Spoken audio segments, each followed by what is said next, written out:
সূরা ফাতিহা পড়ে যে ব্যক্তি আল্লাহর কাছে রোগের শেফা চাইবে, আল্লাহ তাআলা তাকে ওই রোগ থেকে শেফা দান করবেন। সহিহ বুখারী হাদিস নং 2276।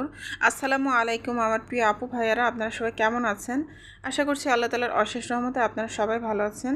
আমরাও আলহামদুলিল্লাহ আল্লাহ তাআলার অশেষ রহমতে ভালো আছি। তো আমার জবা ফুলের গাছে আবারও ফুল ফুটেছে, খুবই সুন্দর ফুল। তো মাশাল্লাহ অনেক ভালো লাগে আমার কাছে আমার এই জবা ফুলের গাছের ফুলগুলো, কারণ একদমই লাল, আর আমি লাল টকটকে জবা ফুল অনেক পছন্দ করি। তো আকাশটা অনেক সুন্দর ছিল, আর আজকে অনেক রোদ উঠেছে। তো রোদ ওঠার কারণে কিন্তু প্রচণ্ড গরম পড়েছে। তো শীত আসার আগ দিয়ে গরমটা মনে হচ্ছে অনেক বেশি। তো এই তো আজকেও সকালবেলা নাস্তা রেডি করে নিব। তো আমি পায়েসটা রান্না করে নিব, এখন পায়েস দিয়ে আর পরোটা দিয়ে আমরা নাস্তা করে নিব। তো অনেক দিন ধরে পরোটা দিয়ে নাস্তা করা হচ্ছে, আর খিচুড়িটা করা হয় মাঝে মাঝে, আর রুটিটা খাওয়া হচ্ছে না। তো আমাদের তো ভুট্টার আটা রুটি খাওয়া হয়, তো অনেক দিন ধরে ভুট্টার আটা রুটি খাওয়া হচ্ছে না। তো দেখি রুটিটা আবার বানাতে হবে। আসলে রুটি বানাতে গেলেও সবজি করতে হয়, আর ভুট্টার আটা রুটি দিয়ে ডাল দিয়ে সবজি করলে সেটা দিয়ে খেতে বেশি মজা লাগে। তো যে কোনো ধরনের সবজি দিয়ে আবার ওই রুটিগুলো খেতে ভালো লাগে না। তো তার জন্য তৈরি করা হচ্ছে না, তবে আমি দেখি তৈরি করব। আর এই তো আমার নাস্তাটাও রেডি হয়ে গিয়েছে। তো আমি আমার হাজব্যান্ডকে দিয়ে দিয়েছিলাম, তো উনি নাস্তা করে নিয়েছেন, আর এখনই যে আমি নাস্তা করে নিব। তো আমার নাস্তায় ছিল পরোটা, একটা পরোটা নিয়েছি, তারপরে এক বাটি পায়েস নিব, আর ডিম ভাজি নিয়েছি অর্ধেকটা। তো এই ছিল আজকে আমার সকালের নাস্তা। তো অনেক মজার নাস্তা ছিল আলহামদুলিল্লাহ। তো নাস্তা করার পরে তারপরে অন্যান্য কাজগুলো করে নিব। আর যারা যারা আমার ভিডিওটি দেখা শুরু করেছেন, আমার প্রিয় প্রিয় আপু ভাইয়ারা, তারা দয়া করে আমার ভিডিওতে একটা লাইক দিতে ভুলবেন না প্লিজ। আর যারা আমাকে প্রতিনিয়ত সাপোর্ট করে যাচ্ছেন, সে সমস্ত আপু ভাইয়াদেরকে জানাই মন থেকে অনেক অনেক ধন্যবাদ, কৃতজ্ঞতা, এবং আপনাদের জন্য থাকবে মন থেকে দোয়া। তো এভাবে আমাকে প্লিজ সাপোর্ট করে যাবেন, আর আমি ইনশাল্লাহ আমার সাধ্যমতো আপনাদেরকে সাপোর্ট করে যাব। তো নাস্তা করার পরে আমি এখানে আমার বেডশিটটা একটু চেঞ্জ করে নিয়েছি, তো অন্য একটা বেডশিটে বিছিয়ে নিয়েছি। তো এখানে যে একটা কাঁথা স্টিচের আমার বেডশিট আছে, তো সেটা বিছিয়ে নিলাম। তো এই বেডশিটগুলো আসলে অনেক আগের। তো যেহেতু গেস্ট আসার পরে আমি বিছাতাম, তো ইদানিং চিন্তা করেছি যে এগুলো আমি বাসায় ইউজ করে ফেলবো, তারপরে আবার নতুন কিছু বেডশিট কিনে নিব। তো এই তো আমি বেডটা গুছিয়ে নিলাম।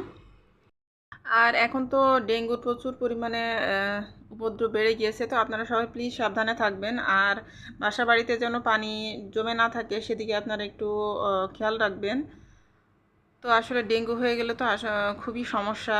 হসপিটালে তো যাওয়ার পরে তো অনেক বেশি খারাপ অবস্থা হয়ে যায়। তো আপনারা প্লিজ সাবধানে থাকবেন, আল্লাহ সবাইকে হেফাজতে রাখুন।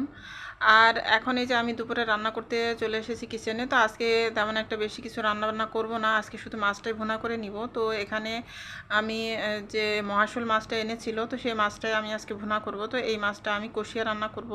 তো আগেও আমি দেখিয়েছিলাম যে কষিয়ে রান্না করলে বেশ ভালো লাগে খেতে। তো আমি আজকেও সেভাবে কষিয়ে মাছটা রান্না করে নিব। তো এই তো আমি মশলাটা ফার্স্টে কষিয়ে নিলাম, নিয়ে তারপরে খুব ভালোভাবে আমি মাছগুলো এখন কষিয়ে নিব। তো মাছগুলো আমি না ভেজে এভাবে আর কি মশলার ভেতরে দিয়ে খুব ভালোভাবে কষিয়ে তারপরে আর একটু সামান্য পানি দিয়ে দিব, দিয়ে তারপরে আর একটু কষিয়ে নিব, নিয়ে তারপর ঝোলের পানিটা দিব। তো এইভাবে রান্না করব, আর মাছ ভুনাটা করে নিব। আর গতকালকের কিছু তরকারি রয়েছে, তো সেগুলো আমি বের করে নিব। তো এইগুলোই আজকে আমাদের দুপুরের রান্না বান্না। তো হালকা পাতলা আজকে রান্না করে নিব। আর যেহেতু প্রচণ্ড গরম পড়েছে, আর এই গরমের মধ্যে রান্না বান্না করতে একদমই ইচ্ছা করে না। তো এই তো এখানে আমি মাছগুলোকে কষিয়ে নিয়েছি, আর কয়েকটা কাঁচামরিচও দিয়ে দিলাম।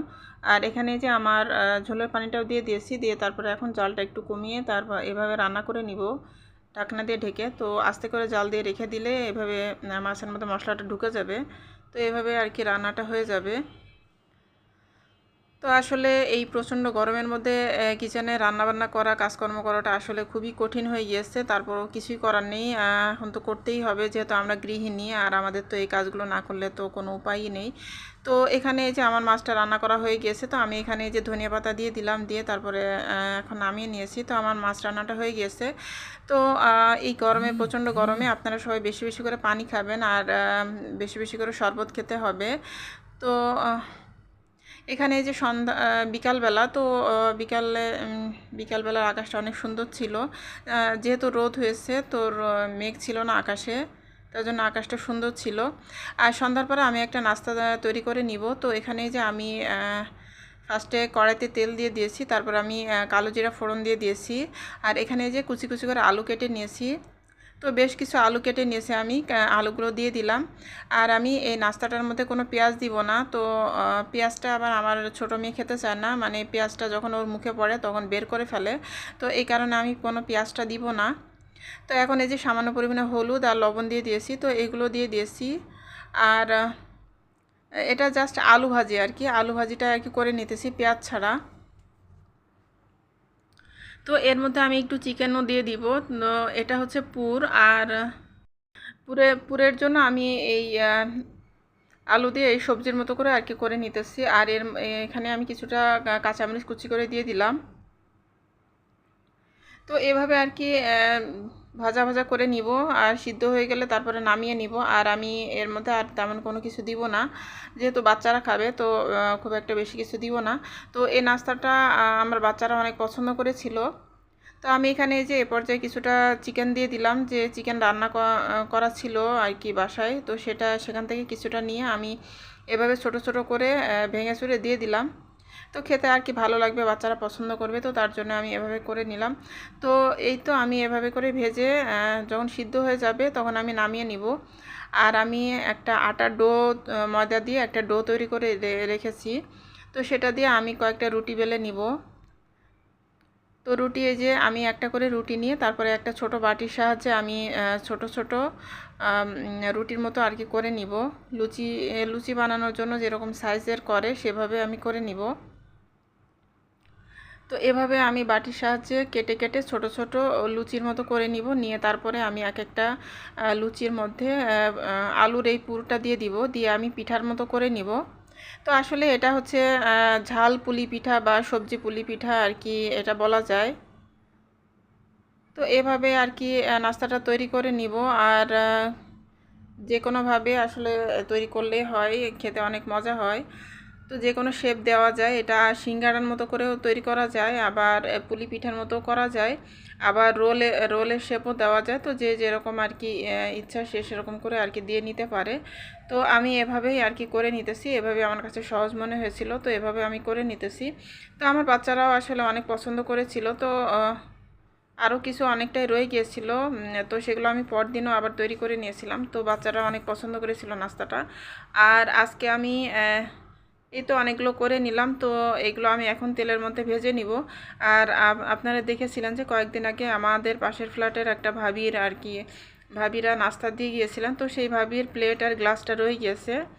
তো সেই প্লেটে করে আর কি আমি এই নাস্তাটা পাঠিয়ে দিব। তো আসলে খালি প্লেট দিতে তো আসলে খারাপ লাগে, কারণ একজন একটা নাস্তা দিলে সেই প্লেটের মধ্যে কিছু না দিয়ে এভাবে খালি খালি ফেরত দিতে খুবই নিজের কাছে খারাপ লাগে, আর এটা ঠিকও না। তো সেই প্লেটের উপরে আমি নাস্তাগুলো দিয়ে তারপরে আমি পাঠিয়ে দিব ভাবির বাসায়। আর বাকি যেগুলো থাকবে সেগুলো আমার বাচ্চারা খেয়ে নিবে, আরও কিছু তৈরি করে নিব। তো আমি ফার্স্টে কিছু তৈরি করে ভাবির বাসায় পাঠিয়ে দিব, পরে আরও কিছু তৈরি করে নিব। তো এই নাস্তাটা আসলে বেশ মজাই হয়েছিল খেতে। তো কুকিং চ্যানেলের আপুরা তো অনেক সুন্দর সুন্দর নাস্তা আইটেম তৈরি করে করে দেখান, তো সেগুলো দেখতে অনেক ভালো লাগে। তো আস্তে আস্তে ভাবছি যে সব কিছু ট্রাই করে দেখব। আর এখানে এই যে আমার এই যে নাস্তাগুলো তৈরি করা হয়ে গেছে, তো সবজি আলুর পুলি পিঠাগুলো আর কি তৈরি করে নেওয়া হয়ে গেছে, তো এগুলো আমি এখন পাঠিয়ে দিব।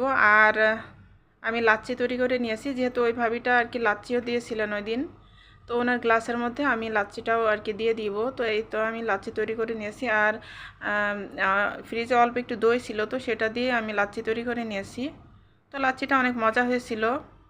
তো আমি লেবুর রস দিয়েছিলাম, আর সামান্য একটু দুধ আর সামান্য একটু লবণ দিয়েছি, এগুলো দিয়ে আমি ব্লেন্ড করে নিয়েছি। তো এই তো আমি গ্লাসে করে লাচ্ছিটা দিয়ে দিলাম, আর কিছু পিঠাও আমি এভাবে দিয়ে দিব। দিয়ে ভাবির বাসায় পাঠিয়ে দিব। আর বাকিগুলো আমার বাচ্চারা খেয়ে নিবে, আরও কিছু আমি তৈরি করে নিব। তো এই ছিল আজকের মতো আমার ভিডিওতে। তো আপনাদের কাছে আমার এই নাস্তাটা কেমন লেগেছে তো আপনারা প্লিজ কমেন্টের মাধ্যমে জানাবেন। তো আজকের মতো এখান থেকে বিদায় নিচ্ছি। আল্লাহ হাফেজ, আসসালামু আলাইকুম।